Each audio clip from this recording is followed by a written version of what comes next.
As we move on in the course of history, then, the Renaissance period, this is where it continues to pick up. Tourism continues to become higher and higher in demand as the economies of the world continue to grow and become to a more first world order. Then we see travel more for pleasure and even more for business as technology adds to that. You'll see how that continues to progress as well too. This is where we have the first distinction from inn to hotel. So the first hotel was Hotel of Henry the Fourth there. The initial cost of that in US dollars adjusted for inflation is $17,500. So now we think of these hotels by Intercontinental, among them Hilton, Marriott, the major brands costing millions of dollars to put their name in the cities of downtown Chicago, New York, LA, what have you. This hotel very modest in means as well too, only 60 beds. Hotels now in Las Vegas, as a great example, are in the thousands. So this was a very modest hotel by that means, but in the period of the Renaissance, a very big undertaking and really one of those major risks that we see. I alluded to the idea of coffee houses before. This becomes a big connection to our hotel and inn environment as well too. Again, that coffee as a symbol of hospitality, but also a stimulant for those traveling, and also becoming this area for the traveler to come together, communicate about the differences of their travels, and share those wonderful stories that we all love to do in our travels even today. As we move on, noted a little bit before about the French Revolution and how this changed our course of history. During that time period, Auguste Escoffier, you can get his fantastic cookbook as well too, really became the pioneer of restaurants. He created what we call the brigade system. So if you take the quantity of food production course here at the University of Wisconsin-Stout, you'll understand how that works. It's the whole idea of really an army, the restaurant as an army. So each individual has their particular purpose. And to further illustrate that, I wanted to bring up a short story of our former President John F. Kennedy, who went down to the NASA space station. And it's a great example of servant leadership. As he's down there touring the rockets and all of the buildings at Cape Canaveral in Florida, he happens upon a janitor for NASA. Even NASA has janitors. And he asks that janitor, "What do you do for a living?" And he says, "I send rockets to the moon."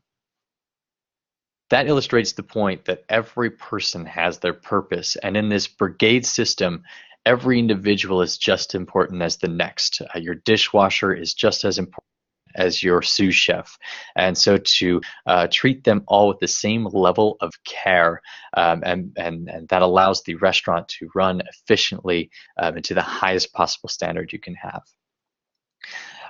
Then Boulange created a space to sell soup and soup alone, what we may think of as like a soup kitchen today. We generally think of those as just serving the poor population of our communities, those in trouble and weary. Those two are what this soup kitchen idea that Boulange created is all about. So this is feeding the masses, and what better to serve than soup? You add a little bit of water or a little bit of stock, and you're able to cheaply serve the masses. And he called these soups restaurants.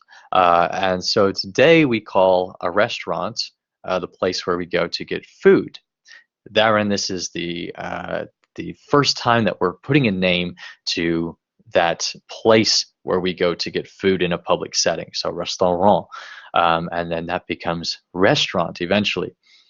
The French Revolution begins to move a lot of individuals to the New World, not only from France, but in that same time period from England, from Spain, from everywhere. Much after the time of Columbus, we're all moving to this new world, the Americas, and more specifically the United States, where the restaurant becomes a more formalized affair throughout the city of New York and beyond. So early in that hospitality history of our new world, what we now call the Americas. That's the early 18th to early 20th centuries. And what happens in that time period?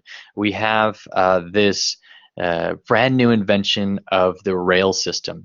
And as we move further and further west in America, we continue to lay more tracks and have more trains and allow us to discover and travel faster and for more pleasure and for more purpose. Could also be for business, thinking of the the gold miners going on all the way out to California. But what happens along the route of these rails, just as the carriages in England, along the rails in America, we have the invention of these hotels, the more formalized hotels or resting spaces for individuals.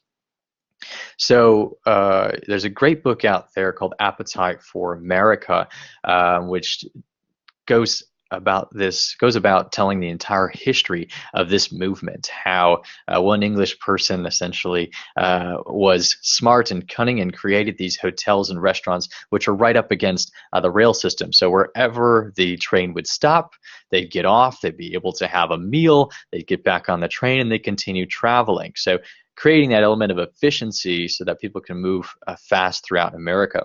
Ironically, also, these meals were generally of poor quality because the standards weren't necessary. You'd be getting someone in on a rail system and they would stop at a location. They'd come out for 30, 45 minutes, have to get something to eat, a cup of coffee, and then get right back on the rails. So if they didn't have these online review systems that we have today. So if someone had a poor meal, it wasn't likely to be heard for a long time. It wasn't going to affect that business. They could go on, take the money of the passenger and wait for the next transient guest to come. Now in our modern day and age, of course, that's changed drastically. And because of that, our standards have gotten continually higher and higher in terms of sanitation and also actual quality of the food. But that is much like the modern airport hotel we have today. They call them depot hotels. So if you also think of our airport hotels today, if you go to O'Hare Airport in Chicago, right next to there is a Hilton. Right next to the hotel built, or right next to the airport, built practically right in the airport, and you're able to stay very efficiently if you're on a layover or if you're conducting business or something of that nature. So this is the same idea that's continued to develop over the course of history in the New World. In this time period also, near the 20th century, we begin to see more luxurious styles of hotels. The spas, the resorts, and these cold springs and hot springs become a new concept added to our hospitality industry, providing new and exciting ideas of hospitality as well too. I can think of Wall Drug in the Dakotas that originally started as you travel along by a horse or by a car or by train.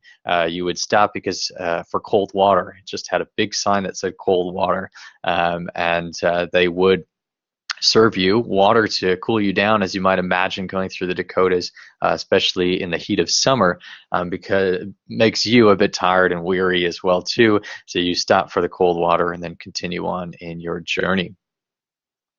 Continuing on with early history in the New World, Mr. Statler, Milton Statler that is, opened his first hotel in Buffalo in 1907. So that's really one of these first hotel brands that comes to our attention. So as we know now in hospitality, and especially in the modern sense, it's all about marketing and all about the brand. And that's something that Statler as well as Hilton did. Hilton, of course, being the successor to Statler and then really becoming this king of innkeepers. He's really the highlight, the kingpin of our industry for many, many years. Now, of course, Marriott is added to that, and Ritz-Carlton and so on and so forth. But Hilton opened his first hotel in Texas. We can see that the hospitality school down there in Texas bears his name as well to this date. And then Hilton goes on to buy Statler's company, which started then in 1907, buys it in 1954, and continues to extend his brand. Having multiple levels of service there as well, just like they do today. They've brought in, the Hampton Inn brand all the way up to the full Hilton as well, to different levels of service to try and capture every market segmentation that you can.